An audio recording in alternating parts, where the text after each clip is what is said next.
म मुलुक र जनताप्रति पूर्ण वफादार रही सत्यनिष्ठापूर्वक प्रतिज्ञा गर्छु। ईश्वरको नाममा शपथ लिन्छु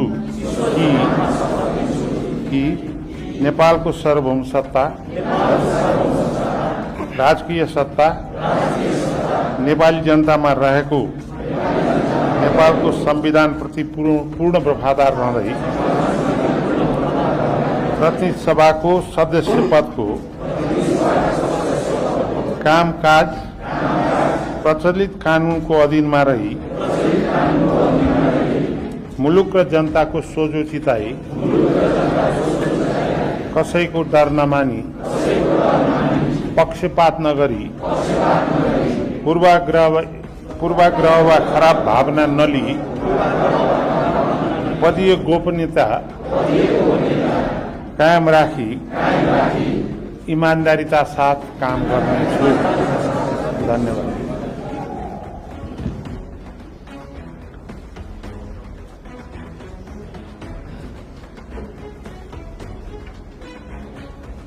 प्रतिनिधि सभाका मान्य सदस्यहरूलाई शपथ गराइदिनु भएकोमा मान्य ज्येष्ठ सदस्यज्यू र शपथ लिनुभएकोमा सबै मान्य सदस्यज्यूहरूप्रति आभार प्रकट गर्दछु।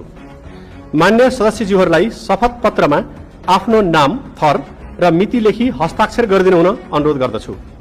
मातृभाषामा शपथ लिनुभएका सदस्यहरूलाई मातृभाषा र नेपाली भाषाका दुवै शपथ पत्रमा आफ्नो नाम र मिति लेखी हस्ताक्षर गरिदिनु हुन अनुरोध गर्दछु।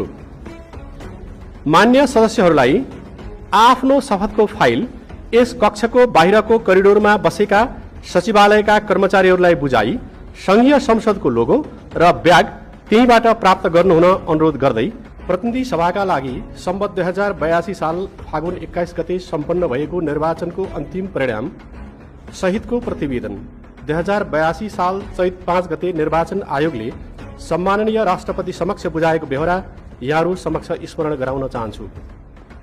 सर्वप्रथम म उक्त निर्वाचनबाट निर्वाचित हुनुभएका सम्पूर्ण मान्य सदस्यहरूलाई हार्दिक बधाई तथा जनअपेक्षा अनुकूल सफल कार्यकालको शुभकामना व्यक्त गर्दछु।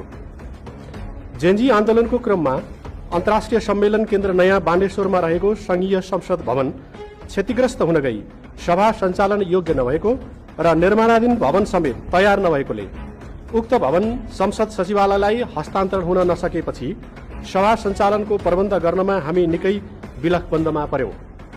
विभिन्न निकाय तथा पदाधिकारीहरूसँगको पटक पटकको छलफल